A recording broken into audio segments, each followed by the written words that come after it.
Welcome back to History Class with Dr. W. We're continuing our discussion of the Harlem Renaissance.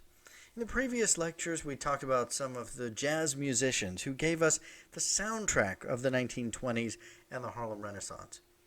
In this lecture, we're going to talk about the writers of the Harlem Renaissance who give us its words and, in many cases, the spirit that flows beneath it. The writers of the Harlem Renaissance celebrated Black history and its origins in Africa, as well as culture in the United States. Langston Hughes was one of the most prolific writers of the Harlem Renaissance, who published many books of poetry and also Black history and many essays as well. He was born in 1902 in Missouri, and his parents moved around a lot, so he was raised by his grandmother, who, by all accounts, was a natural storyteller and passed on to Langston her skills with language and narrative. She told him about his family history, his race history, and other things that came to be very much evidenced in his own work. As Langston wrote, "Something about my grandmother's stories, without her having said so, taught me the uselessness of crying about anything." He was designated his class poet in high school because he was Black, based on the stereotype that Black people have rhythm. He graduated high school, attended Columbia University for a time, but left. In 1922, he published his first poem, "The Negro Speaks of Rivers," in The Crisis, the NAACP newspaper supported by W.B. Du Bois. "I've known rivers. I've known rivers ancient as the world and older than the flow of human blood in human veins. My soul has grown deep like the rivers. I bathed in the Euphrates when dawns were young. I built my hut near the Congo, and it lulled me to sleep. I looked upon the Nile and raised the pyramids above it. I heard the singing of the Mississippi when Abe Lincoln went down to New Orleans, and I've seen its muddy bosom turn all golden in the sunset. I've known rivers, ancient, dusky rivers. My soul has grown deep like the rivers." Well, it's a poem obviously about Black history, a sense of pride in their African origins, and there's literally something deep and profound about this association with rivers.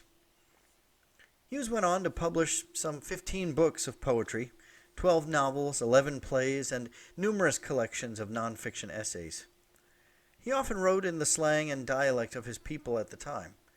Some considered it simple, but it's now considered groundbreaking.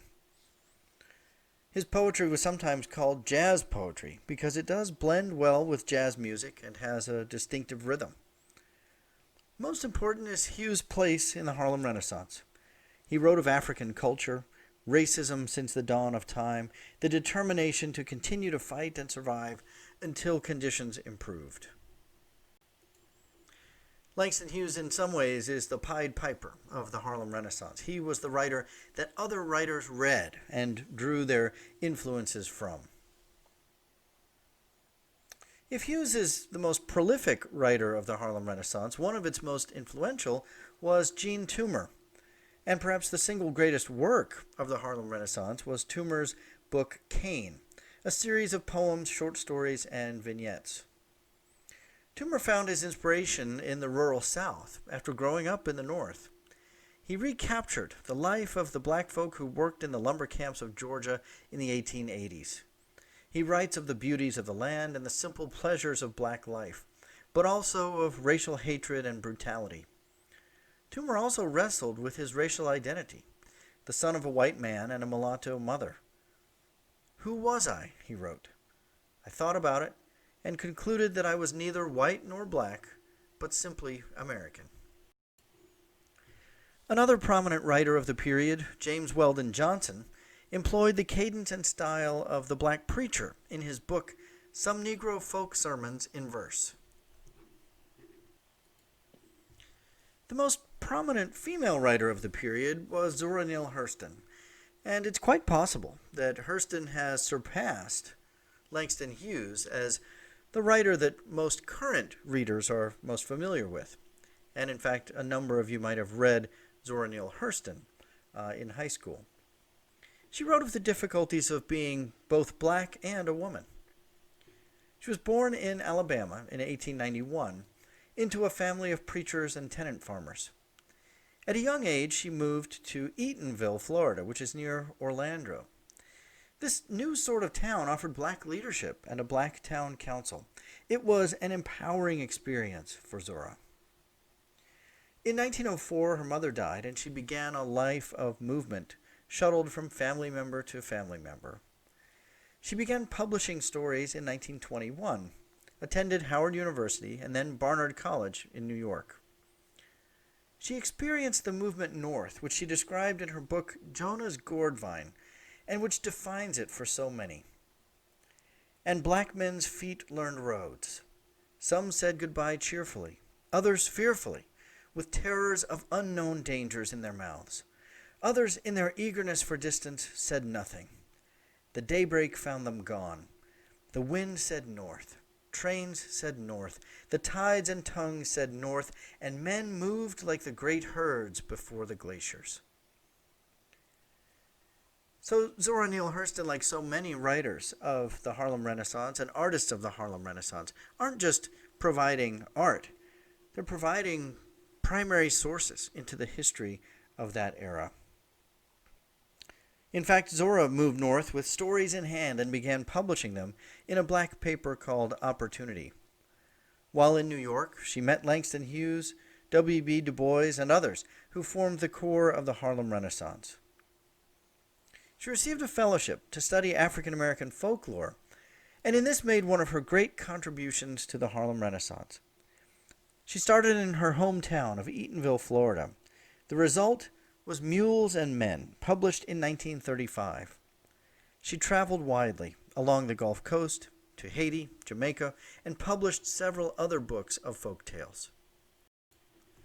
Her masterpiece was the 1937 novel, Their Eyes Were Watching God, which deals with interracial relationships and the struggles of identity for those of mixed racial heritage. Hurston's writing was as much about women as race, though, and she grew tired of being categorized as a, quote, black writer. From what I had heard, she wrote, Negroes were supposed to write about the race problem. I was and am thoroughly sick of the subject. My interest lies in what makes a man or a woman do such and so, regardless of color. Celebrations of black history and culture took on a tone more towards protest as the 20s moved on into the 30s and 40s. Protest replaced folk culture as the dominant theme. The most notable figure of that period was Richard Wright, whose novel Native Son depicted blacks in the Depression years, victimized and hardened by life in the urban ghetto. The Great Depression made all Americans look within themselves for strength, and blacks were no different. As Langston Hughes wrote, the Depression brought everybody down a peg or two, and the Negroes had but a few pegs to fall. So we'll revisit this theme of African American culture and literature and art when we get to the chapter on the Great Depression itself. For now, in our final installment in our examination of the Harlem Renaissance, the next lecture will turn to the artists of the Harlem Renaissance.